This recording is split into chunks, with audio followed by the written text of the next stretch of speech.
we'll move forward. We'll move forward to the next talk. The next talk, we have a very amazing speaker who has joined us. He's Madhu Akula.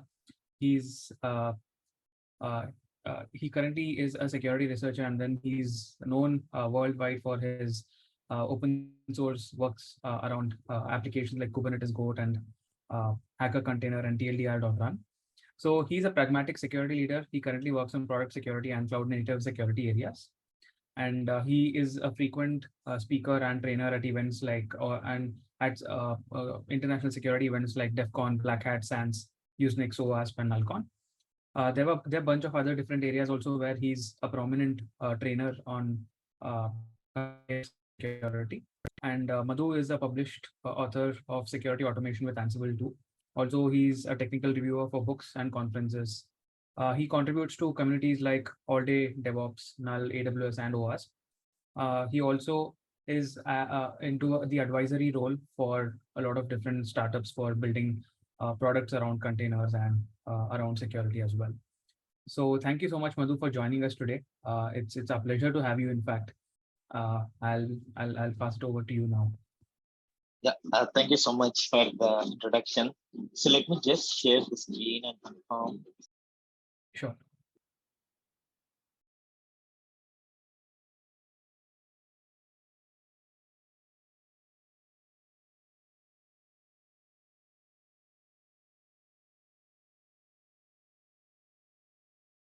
Yeah, can you see the screen? Yes. Awesome, cool. Yeah, really appreciate and thank you so much for having me. Definitely pleasure sharing my knowledge and research with the community. So today I'll be speaking around like how you can scale the Kubernetes security for your organizations, because definitely Kubernetes has been there for a while and become a quite like day-to-day activity.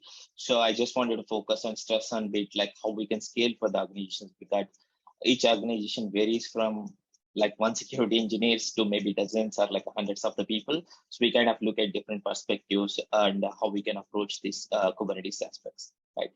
I think I'll skip this slide, to be honest, because Nikhil added a bunch of things, but to be honest, that's pretty much, I do quite a lot of work around Kubernetes, been sharing with the communities and currently focusing on learning more and sharing this around the CNCF and the cloud native world.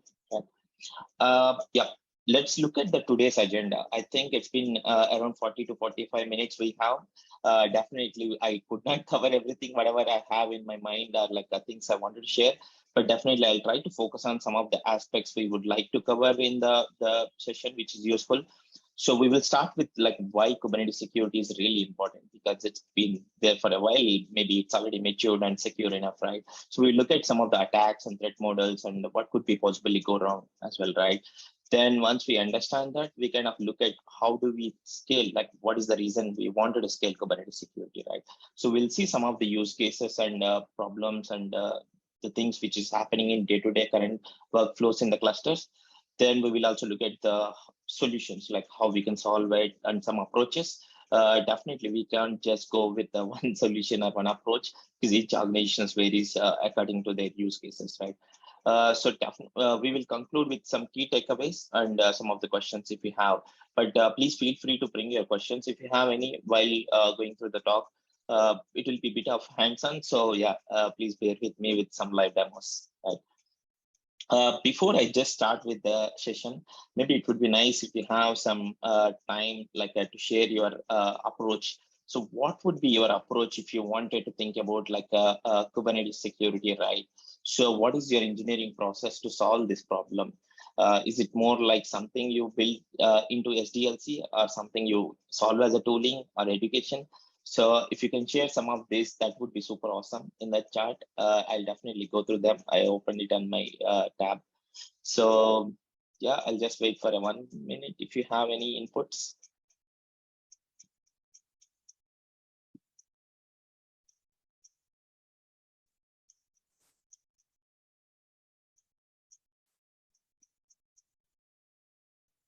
Super quiet audience. Okay, so maybe I'll just start with the introduction of some of them myself. So both in the pipeline and tooling out, right? Yeah, that is definitely great. So I'll be just borrowing a project which I have created for the time being of showcasing some of these use cases and examples. But yeah, it is not just restricted to specific to project or something like that, right? So we see a bunch of use cases like regularly scanning up images as well, right? So this project is basically a playground where you can learn and try out a bunch of security attacks and defenses in a practical or hands-on way, right? So just a disclaimer, so we will be using this, but please do not try to deploy this in your own clusters or production environments. As it has like so many intentional vulnerabilities, so which may pose risk to your clusters, right? Maybe someone gaining access to your Kubernetes environment, right? So make sure to use it in safe way in your test or dev environments or some kind of playgrounds, right? So what is the use of Kubernetes Goat, right? So some of the things we will try to focus at least today is how we look at attackers' perspective. If you are someone doing assessments or like a security testing, how we can learn using these things for Kubernetes security to solve those problems, right? And the second thing is defenders or detection or blue team's perspective, how you can solve engineering problems, right? Maybe if you are building an organization where you run a bunch of microservices at scale. So how do you think about like solving those problems using simple use cases, right? Like maybe building network security policies or writing some OPA rules, like which is very good talk by Manik, right? So then we will also bit more stress out today on developers' point of view and DevOps teams. This is a quite useful topic for us today. How we can think about solving problems in day-to-day operations. Maybe can we integrate or embed or bake into developers' workflow or DevOps teams, right? So that's some of the use cases we will look at. You can definitely run in a bunch of the places. So for the time being of today, I'll be running this on my local system. So just to go back and see, I'll make sure everything is running. Is the font is fine? Cool. So I can see this is up and running. So then we will showcase from the next sections, like what we are going to look at the things. So once we have this project, this has a bunch of scenarios and pretty much detailed documentation for the day-to-day. So if you wanted to play around and try it out. So for the time being, I'll just try to focus on some of these vulnerabilities and attacks, right? So why exactly Kubernetes security is quite prominent and it became so important, right? So if you look at this Meta framework, which is I borrowed it from the Microsoft blog, which is basically you look from attacker's eyes perspective, right? They look from gaining initial access to complete compromise and what kind of impact it can have, right? So the impact can vary from company to company on the use case, right? Let's say you are an organization which is running pipelines as a service, maybe like, for example, GitLab, right? For you, the more core infrastructure as protection would be infrastructure, like which means someone gaining access to your infrastructure or consuming lots of resources is impactful for you. Let's say you are a company running a financial bank or fintech industry. Maybe for you, the data is important, like someone can stealing gaining access to the data is quite important, right? So if you look at the Kubernetes point of view, these are at least some of the very high level things. To be honest, there is quite a lot of them out of these as well. So gaining access to the credentials or compromised registries, or gaining access to the containers, or escaping out of the containers to gaining access to the host systems, or like even clearing the tracks so that your defense team or detection engineering could not detect these kind of attacks, right? And also using these credentials to go beyond just Kubernetes, right? Maybe compromising your cloud providers or gaining access to application pipelines or even artifact registries or deployment patterns, right? So there can be quite a lot laterally move across as attacker because given the distributed nature of Kubernetes, it can span across quite a lot of places, right?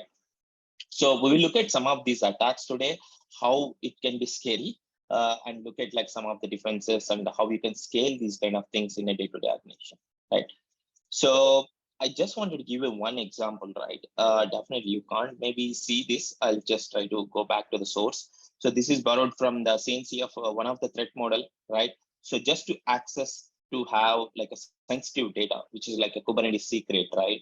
So you can have as attacker, there are multiple paths to obtain these secrets, right? So it can come from like maybe a container escape and you gain access to the API. And from there, maybe you can gain access to the mount volume. From there, you may be reading sensitive data, right? or someone directly has an authorized access and logs, they can read sensitive data, right? So attacker has at least a number of paths to gain or to achieve their goals or the objectives. So it will be quite difficult from a defender's or security team's perspective to protect or defend against these kind of attacks, right? I think this goes by without saying, like attackers strings in trees or the map, and defenders things in lists, right? Like we have a number of checklists, what kind of things we wanted to protect, right? So that means we can't just say that, okay, we just scan the images, it should be good enough, right? It can come from attack surface any other direction as well, right? So let's look at some of the attacks and how it kind of affects different scope. Then we will also delve into defenses and the detection engineering and scaling side, right? So with that, I just wanted to quickly give you a bit of context as well in terms of like how we think about Kubernetes security, right? So let me go back and use some documentation. I don't know how many of you are already familiar with Kubernetes. So, but this is how a typical workflow looks like, right? Master client architecture. So you deploy a bunch of services or pods which will run in one of these nodes, right? So this is how it looks like at a very high level. Definitely, if you go deep, and I think there are so many components spin up and understand, right? So it doesn't matter if you are talking to as an application owner or a developer, or it is some of the service within the Kubernetes. All of them must go through something called API server. So think of this as like a brain for the Kubernetes server or service, right? So each request, it doesn't matter whichever it is going through, it will go through the API server, right? So let's look back in a second again, because I'm trying to showcase or like map back some of the attack surface, right? So let me go back. I have already Kubernetes Goat deployed. This is, as I said, it's intentionally vulnerable. So I just try to showcase some of the attacks using that. To access, I'll just run the Kubernetes Goat access script, which is basically exposed into the local system, right? So I can able to access the Kubernetes Goat, all the scenarios locally to try it, right?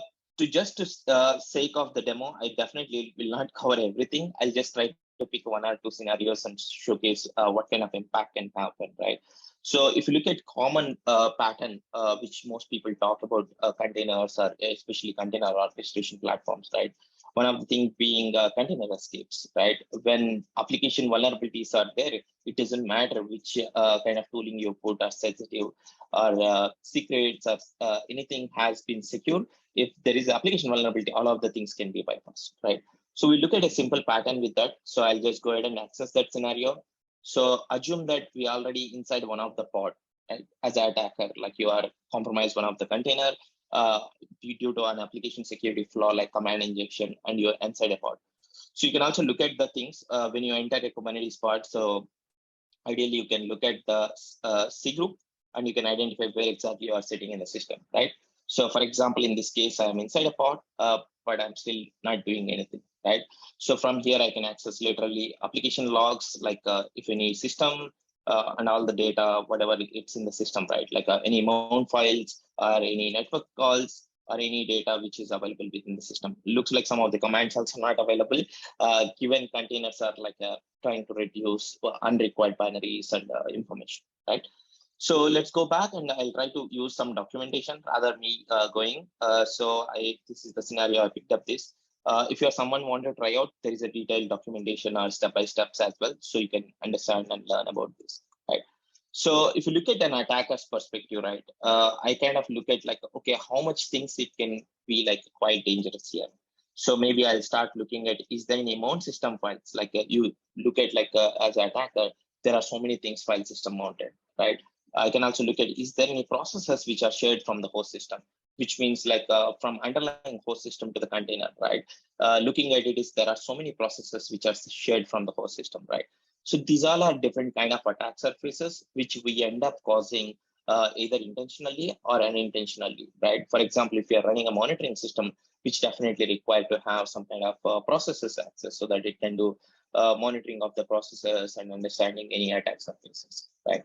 So these kind of things will pose a risk as a security concern, right? For example, if you look at like a host system which is mounted here, so this itself is a privileged container, right? You can also look at like a search spring.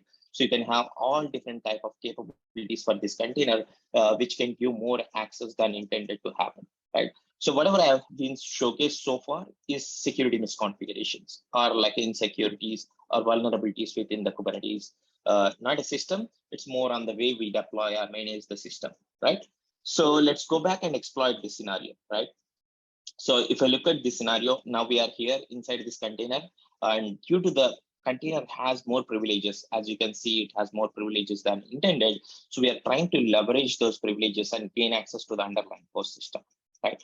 So as an attacker, I can just use the mount system. So I can also use old school like chroot because the host system is mounted from underlying host system. Then I can apply that, so I can able to exec into the host system, right? So if you see underlying, I'm in the root file system. If you like now look at the entire container images available in the host system, you should be able to see them and access them, because now due to a simple misconfiguration of privileged container, we were able to escape out of the container and gain access to the host system, right? So if you go back and see the same thing, you should not able to see the container images and the container, right?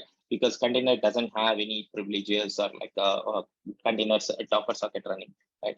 So now as we already exploited the host system, so if you look at it as an attacker's eyes or perspective, because of the misconfigurations and the attack path, right? So it can go back from not just container escape, but to literally move across the cluster, right? So I can go back as attacker. Okay, it looks like I'm inside the host system. Maybe I can able to access some Kubernetes components, right? So maybe etc, and etc has Kubernetes folder by default, and it also has a components of configurations. So if you look back again, our cluster architecture, right? So each component has to talk to the Kubernetes cluster, as I remember, right? So it can be developer or it can be one of the applications. So kubelet is one of the key component in the nodes, which ideally talk and communicate with the API server. Whatever it is happening within the like a node, it is going to communicate or share the details with API server, right? So that it can schedule them or it can orchestrate them or it can manage those pods. So now, because it has to talk to the API server, it ideally end up having some a token or authentication pattern, which can be JWT token or basic auth, I don't know, whatever. Maybe sometime it may not even have authentication, right? So we can able to leverage the same token because we already escaped out of this container to host system, right? Which means we are already here. So we can able to reuse this and gain access to the API server and also able to talk to the other operations, right? So if you look at the attack chain, we are already doing a lateral movement, right? So I can go back and use this.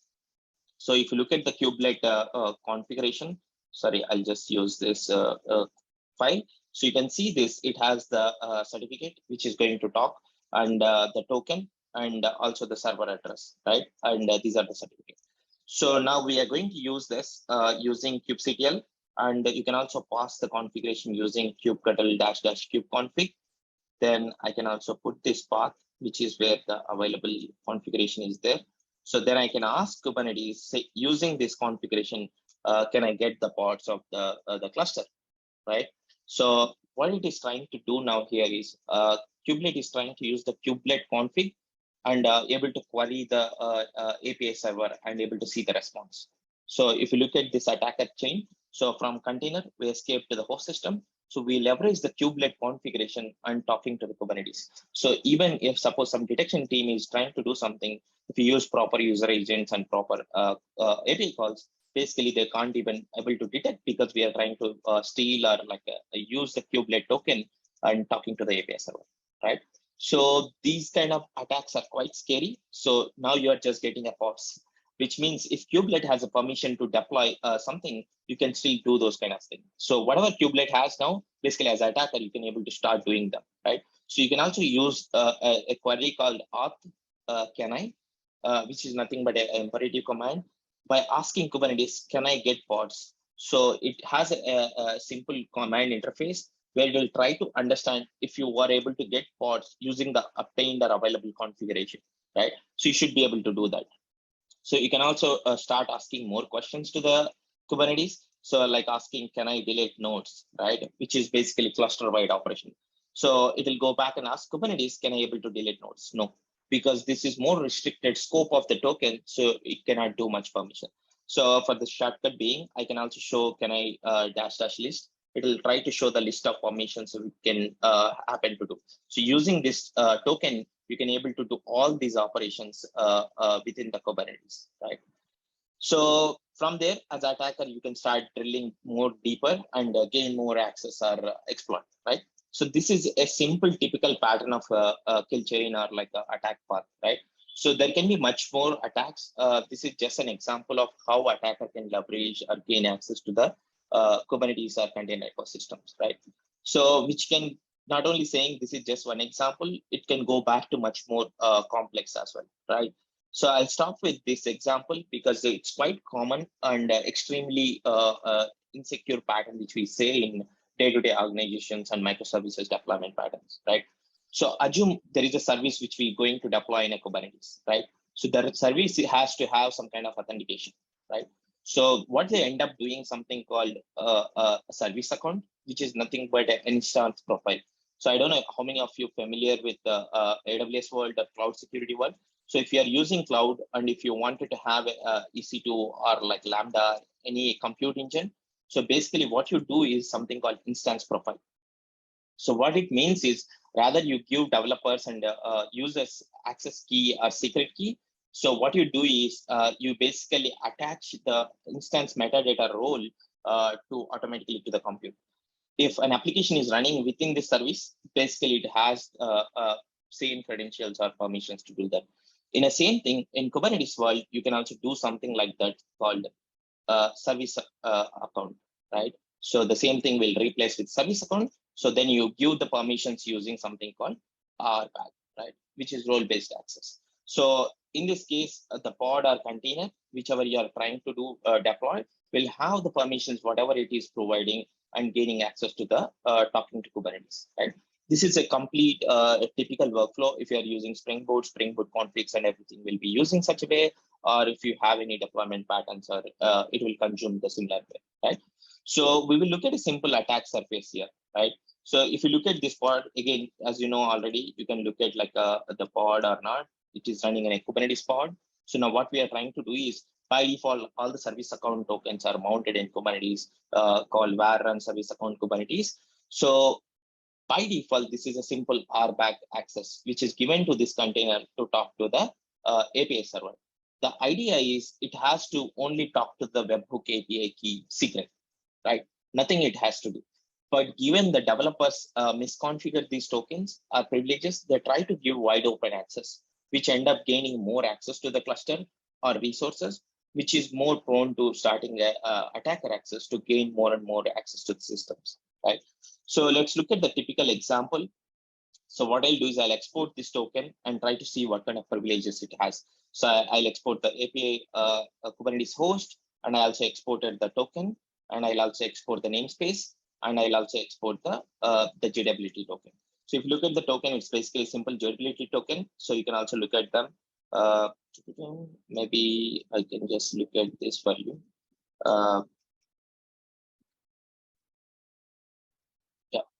So yeah, so it is a simple JWT token. It is going to talk to this API server from the big monolith namespace, from this pod, and whatever the permissions it has, and it has the expiry timestamp as well. And I will try to get the refresh token from that, right? So a sample JWT token, and we have all the configuration is in place. Now what we will do is we are going to use this configurations and the token and certificate which is available. By the way, this is by default available in the Kubernetes pod, all the pods, but depends on the RBAC role, it has different privileges, right? So now we are trying to use the same configurations and going to talk to the Kubernetes server. So using the token, now you should be able to query and talk to the Kubernetes API server and get a response. So now if you look at like a previous attack chain, we can also use the same queries or commands to the Kubernetes by asking how many things I can do, right? You have a can I kind of query. So in Kubernetes, there is a really good example. So if you wanted to get pods, so you can get the pods, but everything is going under an API call. If you look at verbose, the file, maybe nothing you will see. If you start looking at 6, so you see this is the API endpoint it is hitting. So if you look at the verbosity increase, so these are the request header it is sending. So if you look at the 8, so you will see even the request response body, then it will literally send the request and response body in the full, right? So each and everything has to go through API. If you look at, like, you can also take the same API command and you can even query using the curl here, or you can even configure the kubelet or Kubernetes configuration also, right? So now let's go back and see what kind of privileges it has. So now what I'm trying to do here is, in this case, so I'm trying to see if I can able to get the secrets. And I didn't specify any namespace, so it is trying to ask Kubernetes service using the uptype in token, can I able to get secrets in a default namespace. Now, if you look at the response, it's not able to get default tokens using the service account in a default namespace, right? In cluster wide, you cannot do. So maybe the role is very limited. Still, I'm looking as a block box because I don't have any access to the how this role is created and stuff, right? So now let's go back and fine tune this query and see if we can get only secrets in the specific namespace. Because most of the DevOps team try to give, because namespace is a multi-tenant platform, at least the way Kubernetes people assume, is like I can give you full access to your namespace, you can do anything. But because you give full namespace access, you can able to access all the resources, right? So if I go back and query the same thing, I should be able to get all the secrets within the namespace, which means it can be something related to the application, or it can be unrelated. If you look at, we have wanted to have access to webhook API key, but we also have access to other things like KTS Vault API key and some of the other secrets, which is not meant to have access, right? So this is one of the typical misconfigurations example how developers or DevOps team can do, right? So which can be exploited or gained to access to other systems and resources, right? So let's go back to a demo, to the slides, right? So now you at least understand what kind of risks at least Kubernetes security pose, right? These are extremely very typical one or two. You can definitely think of them, can be hundreds of these kind of misconfigurations happen at day to day at different layers of security, right? Which can happen from building container image to running to production, right? So the biggest reason why we need to scale Kubernetes security, right? These kind of issues you can't fix by one after another by creating a one ticket or vulnerability issue in your application or like a development workflow, right? It is so much cumbersome because containers are immutable, which means like it can spin up another one and in a matter of seconds, another one spin up. So you don't even know which kind of container had vulnerability or exploited by the time of you fixing, right? So you need to speed the match, like the DevOps speed and the workflow of development, because some of the organizations I have worked, at least seen people deploy maybe twice in a day or at least to the production, right? Some of the companies maybe just deploy once in a month or maybe once in a week, right? So we don't know, it kind of varies from the kind of teams you have and the development and the deployment workflows you have, right? So which means it's very hard to build these kind of security in a typical Kubernetes workflow, right? And the biggest problem, another thing which we see across the industry is how frequently, how repeatedly we can fix certain issues, right? Let's say you found a core issue in some CV, which kind of affects maybe 10 deployments across the different microservices. Can you fix the 10 of them repetitively? Because you have to apply same fix across the different deployments, right? And the last and the most important thing, to be honest, especially with the modern world, is education and knowledge and skill gap, right? So most of these even developers and DevOps team still trying to learn and understand Kubernetes. If you look at Kubernetes development and deployment release workflow, every 4 months they have a new release of Kubernetes version, so which new changes will happen. So it's super hard to catch up for development and DevOps teams, leave about the security. So they don't even have understanding of how Kubernetes works, so, right? So it's very hard for them to secure, even if they don't understand how Kubernetes itself works, right? So this has been a big, huge, tremendous gap in the security industry, at least. So they don't understand the technology to solve this kind of security problem, right? And also it kind of varies from maturity of the security alignment and the stakeholders, right? So you can go and fix a tooling problem or technology problem, but aligning with the different stakeholders is super painful problem, especially in the transforming organizations, right? So at least these are some of them. I'm sure I will be missing a ton of them based on how your organizations are running. But looking at this, there can be quite difficult to bring these kind of gaps, right? So I'll go back and look at like some use cases why you need to think about these attacks, right? So I'll use the same example of previous one, right? So if you look at this typical workflow, right? Maybe one of the things maybe using is a container image, I think, which is I have seen even from your chat, right? So I'll go back and use a simple example of container images, right? So if I look at me, I have a bunch of images containers pulling, and which is available in the local host system. So if you look at the typical workflow of the entire DevOps, they try to build some artifact, which can be container image or some artifact of the package or whatever the binary or something else, right? Which will go from build, which is application written code, to running a production, right? So most people struggle to build these security layers, right? So one of the simple thing most people do is maybe simple privy scan trying to run on Nginx image, which is quite heavily common. By the way, this is I just pulled it from the upstream, and which is official Nginx image, right? If you look at a typical Nginx image, you will see hundreds of security issues already, right? There might be high, medium, and there are so many issues, and some of them may not be even applicable to your environment, right? So what end up is happening is you end up blocking a development or DevOps workflows, right? And you end up saying that, okay, there are ton of high priority vulnerabilities. Maybe I don't want to allow this image to workflow, right? So many people started building something like golden images, which is nowhere from different from the old school of golden standards, right? Where you create a golden ISO or something, then it came back to AMIs. Now it come back to the container images. So this is a one way you can think of, right? Building a standards and a deployment and design patterns. It is not just with the application container images, it can also apply for the approaches, right? So if I look at the same scan, I try to pull another image, which is like a contained or secured image from chain guard, which is hardened Nginx, right? So I'll on the same previous scan on the Nginx, you have almost zero vulnerabilities, right? So you have hardened and secured a lot of underlying base vulnerabilities. So you kind of reduce a lot of attack surface. Let's say you have 10 engineering teams trying to produce 100 microservices. Maybe you can ask them to try to use your own golden standard image, which kind of reduce a lot of the security issues, right? So this is one layer of thinking, at least you can think of, right? So maybe if you wanted to go back and bit more understand, right? How can you understand what kind of things running within the image, right? Maybe some developer has access to pipeline, they put some extra configs. Think of some attacker has access to some of your build system. Maybe say they put a backdoor. Or let's say you have secure build system and you got into the deployment, you deployed into production, but someone compromised your production and they have an insecure backdoor, right? So you can also think about building some kind of like what you call like a SBOM, right? Which is getting so popular. The only value you get out of SBOM is when you consume it in the right direction, right? So I'm just running a simple SBOM for Cyclone DX format for the Alpine image. So you can see this SBOM is available here.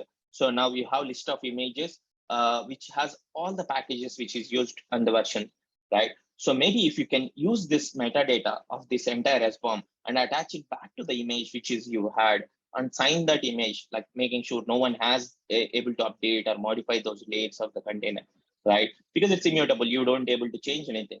So go back and deploy. If you see any changes within the signing package, or if you see any difference within the SBOM with the running state, maybe you can able to identify and differentiate, okay, there is some attacker happened. There is some issue with this container image or issue, right? So you can also go back, not only use to that level, maybe you can pull back these and validate with the SCA or like the composition analysis tool. Is there any known vulnerabilities in the runtime? Or like you can even query this as a centralized database and understand possible security concerns, right? So this is just some deployment patterns or typical workflows, how we can scale, but it just not with stop with here. Like maybe your customizer, Helm chart, or Kubernetes manifest, writing Dockerfiles, or templating, or how you provide those things, right? So what you can do about like fixing them. I think I'm almost running out of time. Just to double check, do I have any like 5 or 10 minutes or something like that? Yes, Madhu, you do have.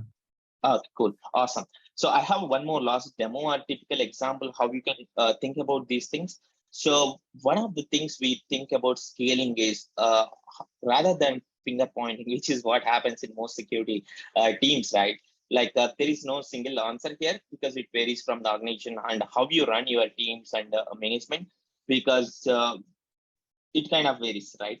So the biggest problem at least security teams try to do is they do a really great job of finding security issues, trying to identify in whatever the build system, but you go back and say to the development teams and DevOps team, okay, these are the issues, go and fix it, right? So that doesn't work in a real world, right? So the more you can provide self-service model and provide actionable patterns, right? So some of the things can be, okay, you found a really good issues. Can you go back and provide them or give them a security fix for that? Which means not just like a theoretical fix. Can you go and help them and make an MR or PR to go fix that issue, right? So which can fix one issue, but can you provide design pattern which can fix a class of vulnerability in across your code base, right? So that is where one thing is super scalable. At least some of the organizations I have worked at is effectively showcase these results by providing these kind of approaches, right? So I can just quickly showcase you some example with a typical example of what we've seen.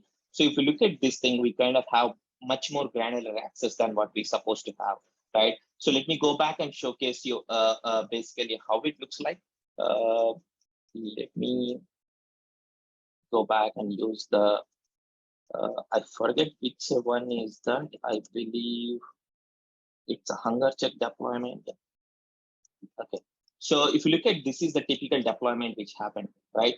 So if you look at the namespace, which is the big monolith, which is where we are running, and I'm just creating a simple role. And if you look at here, I'm trying to give a core API access. And if you are seeing, I'm giving literally all resources access, which means I'm not trying to specify only secrets. So as an attacker, rather than asking now secrets, maybe I'll go back and run the same command in a different direction, right? So maybe I can ask the running, can I get the pods as well? Because I have given such a wide open role, I can also able to see list of pods running in the cluster, right? Because most people don't understand what kind of granular, which means, so they kind of give wide open access. So maybe we wanted to give only secrets access, right? Sorry. Right, so maybe now we should be able to get only secrets access. So let's go back and apply this thing. Kubectl apply FNF deployment. Now we have updated this thing. Now let's go back and query the same thing to get the pods. Now you should be able to not get access to pods, but if you look back and look at secrets, you still get access to secrets, right? So most people assume that that means it's already secure, and this is extremely common pattern I've seen, at least by working with a lot of engineering teams. So they don't have knowledge. That is one thing we see as a gap here, right? So you can also go much more granular. So which is what you don't see, resource name, right? Which means I don't want to give access to all the secrets. Maybe I just wanted to give access to one of the secrets in this thing, right? So maybe now I wanted to put only this resource, right? So if I go back and apply now, sorry, I think it's a resources name or names. So this is very handy command kubectl has. Kubectl, you can do the same thing based on the role which you are looking, what kind of things you can look at. So you can do kubectl explain role dot spec. So it will try to, sorry, the kind, sorry, rules dot resource names. So you can also use this as a handy guide generally. So whenever you are trying to troubleshoot and stuff, I think S is missing. Perfect. So now I can go back and apply this thing, the same deployment, and you can see it's fixed. Now, if you go back and see, now we have much more secret. And next time, whenever I hit now secrets, now you see only access to deny for all of them. So now if you go back and ask only specific secret rather than all of them, so which means I have to adjust this query to ask the only specific secret, which is webhook API key, right? So then, sorry, kubectl get secret -n big mono with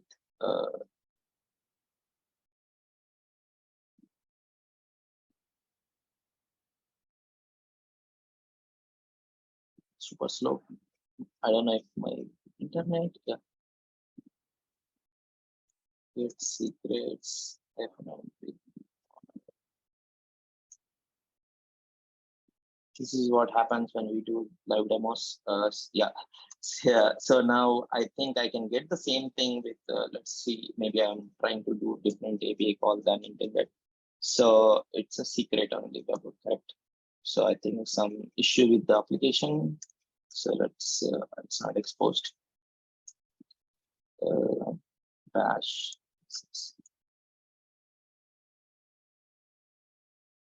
Yeah.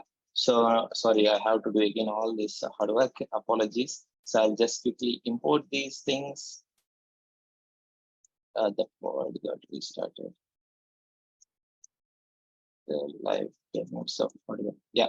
So now if you go ahead and do the typical secrets command, so you should not be able to see, like which is this one or the second one. So now when we have specific access to specific secret, you should be able to get the secret. Sorry, get secret.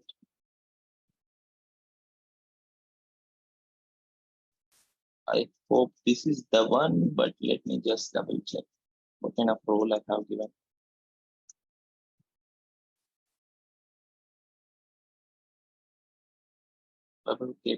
Yeah.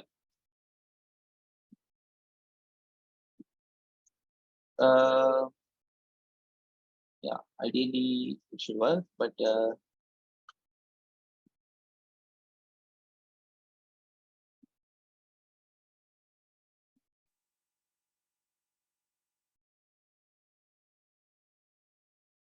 secret.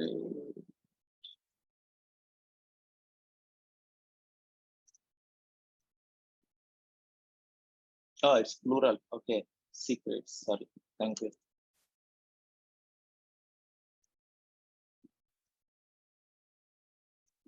Yeah, you can able to say. Thank you so much. Yeah, so now you have very limited access to specific resources than everything. So these are some of the example patterns I can think of. So maybe to go back to the use case.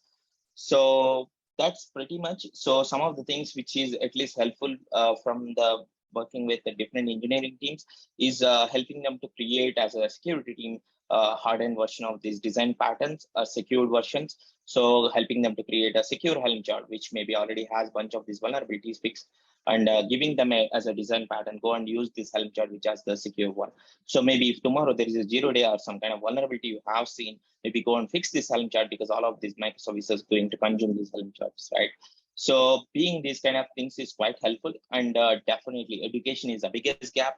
Go and try to educate your engineering teams, especially security teams, and work as a collaborative approach, because most of these security issues can be understood if the engineering teams or security teams understand these technologies, right? You just seen me, like I didn't understand the API, I couldn't able to fix it unless someone helped me, right? So this is quite important, and that is what I would say, at least some of these helpful. So as I said, I think security is definitely not one team responsibility. Maybe you have to work as a collaborative across the engineering teams. So it will definitely vary threat model. Like for example, based on your critical infrastructure, what is you are trying to protect, or who is your targeted audience? Maybe you are targeted by banking, then maybe some nation state attacker also threat vector.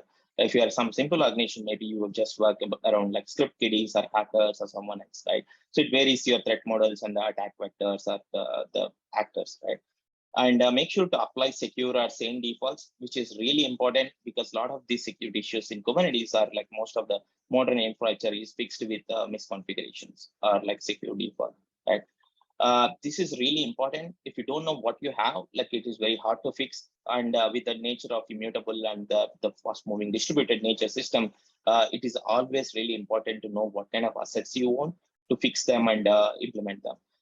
This is something quite assumed in a Kubernetes world, adopting zoning and containment and segmentation. So whenever they think namespace is segmented, which is a hard boundary. So there is a lot of security concerns unless you don't apply network security policies or tightly coupled resource limits or quotas or like these kind of RPAC rule. It is completely wide open. There is no boundaries between the namespaces, right? So I would think about these are some of the really important thing which we looked at least privilege principle.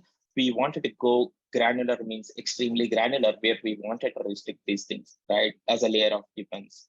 So that is not going to happen with one time. I think you definitely wanted to start with a step-by-step approach, start crawling and walking, running and flying, maybe document all the things, then build the knowledge gap and identify the critical areas, then start working on them, right?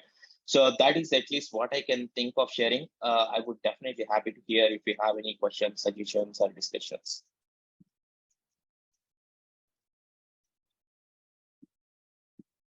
Cool. Thank you so much for that great talk along with the demos, Madhu. So we have one question in the Q&A session. So do you Sure. want to quickly take a look and answer? Yeah. How do you get initial access or foothold inside a container, whether a privileged or non-privileged container? Because unless we have access to the container, we may not be able to launch further attacks. Yeah, that is a good question. The really interesting thing is that is just what I was trying to say. There can be one is like if you look at kubectl get SVC, so it can come from anywhere, right? There are some examples here, node ports exposed, which means if someone doesn't have any things, it is by default exposed to the outside world, which means this is a really good entry point, right? And a lot of application security attacks, we assume that it is here, right? So for Kubernetes, this is one thing we can think of as a really good attack surface. Then once you're inside a pod, from there, what else you can do as an attacker, right? So if you look at like simple example of this node port, so which means that if you have like a typical example DNS request, then you hit your Cloudflare or whatever the data systems, then you have like a Nginx or some ingress, then you have like a API gateway, then you have like a maybe service mesh, then you go and even go to the talk to the service, then you have the application. So even though you put all the security barriers, if there is someone open the node port here, all these are bypassed, to be honest, right? So you expose this application and all of your nodes, all your authentication authorization checks are bypassed because you terminated API gateway service mesh level. So this application security is definitely great entry point. And also there can be different other attack surfaces also can happen. So yeah, I would say application security would be a great starting point. And the second one, I understand that once hacker gets access to cluster, everything can be vulnerable. But how can we protect the cluster access? Let's say in terms of protecting the gateway to the cluster. Yes, so this is not going to happen with one direction, at least to be honest. It has to be different layers, right? It can be underlying infrastructure, how you run the nodes. And second thing is how you deploy the applications into the nodes, right? Which means your typical SDLC of supply chain, it can come from anywhere. And also it should be continuous. You can't just say that, okay, it's deployed, maybe it is fixed. Maybe you have to think about how we can protect using maybe runtime security or like looking at continuous security, right? So that is definitely important. And also there are some really good guidelines recently released from Kubernetes upstream itself, how we can protect this as a layered approach, which is a CNCF white paper. You can definitely refer to that. That would be useful. Yeah, I think those are the two questions also. Cool. Thank you. Thank you so much, Madhu. The talk is really great, along with the demos. Thank you so much for being here. We really appreciate you for taking your time and making it to the talk. Yeah, thanks for having me. Really enjoyed. Thank you. So yes,